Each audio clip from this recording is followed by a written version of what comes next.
Well, there are major concerns around the safety of children online this morning, with a new report revealing a surge in child exploitation.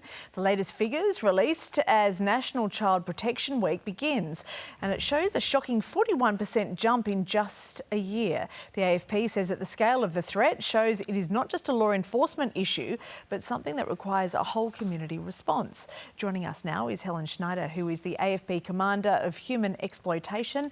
Good morning to you, Commander. Thanks for being with us. Wow, 41% surge. Why is that? Well, I think that figure does reflect the scale of the global issue. But what it does drive home to us during National Child Protection Week is we need a whole of community response to this issue.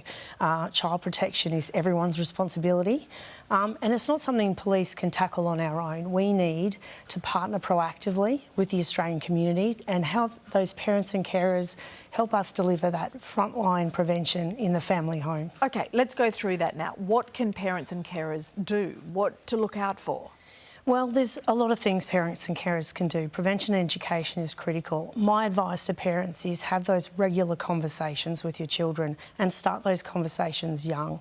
Don't, set and forget those parent controls.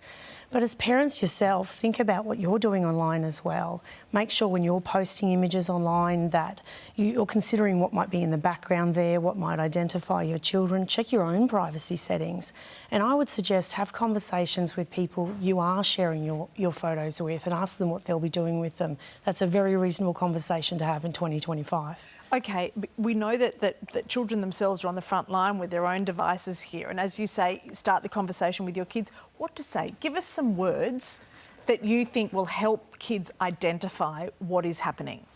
Well, I think knowing what the risk looks like is critical to stopping it happening in the first place. So I'd be having conversation with my children and, make sure you're talking to them about what do they understand the red flags to be when they're getting unsolicited friend and follow requests. Encourage that critical thinking in your children around what would they do if they received an explicit image unprompted. Make sure they know what it looks like. And if you go onto the accce.gov.au website, we've actually got examples, for example, of sextortion texts that we've received. Have a look at those so you know what they look like. Yep, and the E-Safety Commissioner's website is excellent too. Lots of advice on there. Helen Schneider, Commander, thank you.